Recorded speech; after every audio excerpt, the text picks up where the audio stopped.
Hi guys, this is Grasquet. In this video, I'm going to show you how to extrapolate concepts or ideas from the solver to different scenarios that are not similar, but it shows how the basic of the game is mostly the same. Folding better hands, make worse hands to colors. So in this scenario is a hand that I marked a while ago, where I went check to the river, and the villain also checked behind. So I decided to review if we both played well, because let's say it's a funny line to go check to the river. So the main idea is this: in our range we have mid-strength hands that mostly we are going to check in several scenarios, and we have the low part of the range we are mostly bluffing, and in some cases we're giving up depending on the board structure and everything. So in this scenario I have king off. Exactly, I have this combo: king of clubs, queen of spades. So I check the flop because I think this is a mid-strength hand. I don't need protection, I can go check call. So I check, the villain also check. On the turn,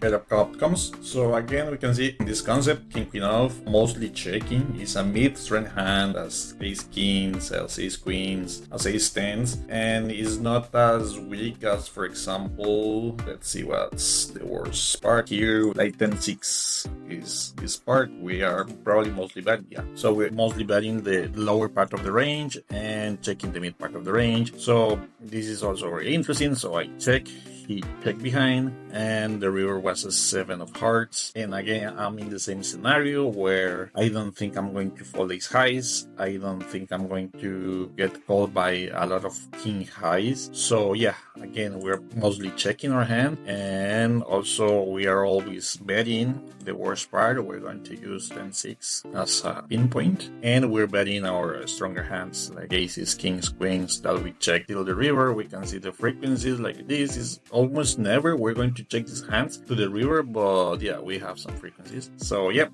I check and he checks, and he had king queen, and also he's going to bluff the worst part of his range like king 3, king 4, jack 4. He's going to check the mid part, queen 5, jack 5, king 5, and he's going to value the best part like jack 10s and so on. So this is the concept. So now we're going to go to this scenario where is big blind versus cutoff. We cutoff open, big blind calls. This is the range of the big blind, check. This is a range bet for the cutoff, big blind call. And now we're going to assume the king comes. Here again, this is the range of the small blind, and we're going to assume that we have nines. Now we can see nines is a mid-string hand, so tens, jacks are mid-string hands, and low part is queen 4, queen 5s, queen 6s, 5 4s, 8 5s. Those are going to be the lowest part of the range. The mid part we see these pairs, and the top of the range are going to be the aces. So this is kind of logic. So again, we can see this concept of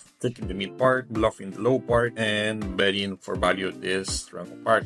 And here, this is another scenario: big blind versus MP. On the flop, big blind checks, and we can see that here on the flop, NP is going to decide to check his king, his queens, his jacks. It prefers to bet hands like 10-9s or jack 9s. Aces, kings is going to play careful these hands. They don't need a lot of protection. This is the last concept, protection, and this is like the hardest one. So this is another thing to talk about, but in general, betting for protection is trying to fold hands that can damage us. For example, 10s want to bet here instead of aces because 10s don't want to see king, queen, jack highs. Aces doesn't matter, and aces expects to get value from bluffs on further streets. So we have to understand also what's the motivation of the solver here, and if we're playing versus a tight player that is not going to bluff enough, so just bet aces. So yeah, this is no problem, and we can start checking like ace queen, saying ace kings, like for protection. So yeah, this is the video how to extrapolate some concept, and the concept is pretty easy.